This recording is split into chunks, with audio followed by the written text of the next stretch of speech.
Hello again everyone, and the latest curiosity to arrive in my test lab recently is this lovely thing, the Zeiss Batis 85mm f1.8 for Sony's mirrorless E-mount cameras, full frame or APS-C.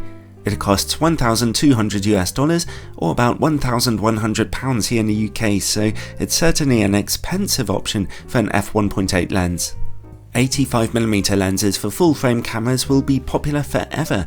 Their short telephoto focal length gives you a nice emphasis on your subject for portrait photography, but it's not such a tight angle of view that you can't use it for anything else, or get a nice amount of background involved in the picture either. An aperture as bright as f1.8 is nothing spectacular, but it's certainly bright enough for getting some very out of focus backgrounds and faster shutter speeds when shooting in darker situations. That's all very appealing, but as I mentioned before, this is a very expensive option for an f1.8 optic, so let's see what Zeiss might be offering here to make it special.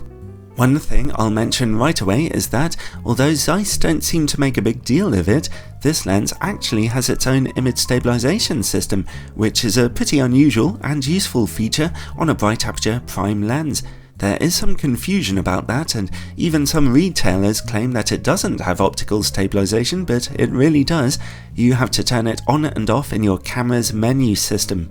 Here is some footage with it turned off and now turned on. It works reasonably well, as you can see, so that is adding some good value. It's a useful feature if your camera doesn't have its own image stabilization. This lens's general build quality is second to none, in line with Zeiss's design values. It's metallic and solid feeling, but not very heavy at 475 grams or just over a pound, and the aesthetic design is just something else. It looks and feels gorgeous. I really like the blue-coloured weather sealing gasket at the rear. That's a nice little touch. Zeiss market this lens as being very well weather sealed. The lens has only one control point, a rubberized manual focus ring that's very soft to touch, extremely smooth and responsive in use, and also extremely good at picking up dust and dirt. But it's not too hard to clean again, thankfully, and you will be wiping it clean quite often. The lens displays focus breathing, unfortunately, zooming in a bit as you focus more closely to your subject. Now let's look at the lens's autofocus system. It works silently, but only averagely quickly, as you can see here. Even for an older Sony a7R II camera, this is a little on the slow side. Another neat feature, or gimmick, is an OLED display on the top of the lens. This is exclusively for telling you the focus distance when you're shooting in manual focus mode. Not all that useful really, but it does give the lens a classy touch. It comes with front and rear lens caps and a hood that looks nice enough with a nicely textured finish, although it's just made of plastic. Overall, the lens's build quality is beautiful and its functionality excellent, although I do wish it had an auto manual focus switch to save you from having to go into your camera menus. More important though is image quality. I'll start by testing it on a full frame camera, my 42MP Sony a7R II. Straight from f1.8, we see excellent resolution in the middle of the image with very good contrast.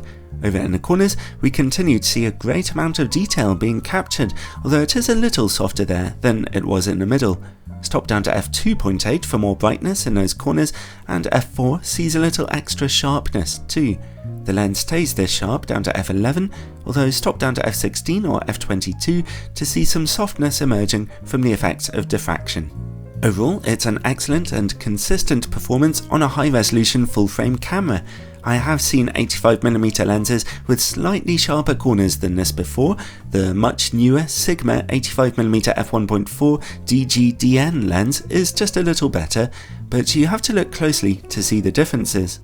Okay, let's look at the lens's performance on an APS-C camera now, my 24MP Sony a5100. The lens really flies here. Straight from f1.8, it's brilliantly sharp across the entire image frame, from the middle to the corners. It stays this sharp down to f8, but stop down to f11 and a little softness will start to creep in from the effects of diffraction. So, on APS-C, it's 10 out of 10 here, a very impressive performance indeed. Now, let's see about distortion and vignetting on a full-frame camera. These are normally taken care of by in-camera corrections, but I've turned those off to see the real picture in this case. We see some fairly strong pincushion distortion being projected here, and very dark corners at f1.8. Here's f2.8, and at f4, most of the vignetting has cleared up. Keep those in-camera corrections turned on. This lens can focus down to about 80 cm, a little closer than usual for an optic in this class. The other good news is that close-up image quality remains pretty sharp at close distances, even at f1.8, although contrast is a little lower. Stop down to f2.8 for perfect image quality there again. Now let's see how well the lens works against bright lights. It's an average sort of performance here. We see some flaring when bright lights are directly in the picture, and a small loss of contrast when they're just out of the picture. So you should consider shooting with the lens's hood on in critical situations. Now let's see about the lens's bokeh. Out of focus backgrounds look reasonably soft here, but they're nothing special. The lens suffers from cat's eye shaped bokeh in the image peripheries a little more than other such lenses do. And related to bokeh is longitudinal chromatic aberration. At f1.8 we see some colourful green and pink highlighting around the plane of focus, but stop down to f2.8 and f4 to see it quickly go away. Overall, well, I've had a little bit of a love-hate relationship with Zeiss's expensive lenses in the past, but this one's pretty delightful. Gorgeous build quality, autofocus and image stabilization, and extremely sharp image quality all add up to make a beautiful, if pricey, lens. Lovely as it is, I personally wouldn't quite spend this amount of money on an f1.8 lens. You should also consider that Sigma's newest 85mm lens, which I mentioned earlier, offers very strong competition to this one. But this Zeiss lens is still very high quality, and it does have image stabilization, and a good few people out there might have the money for it, and if they do then they'll be delighted with it, and so it does come highly recommended.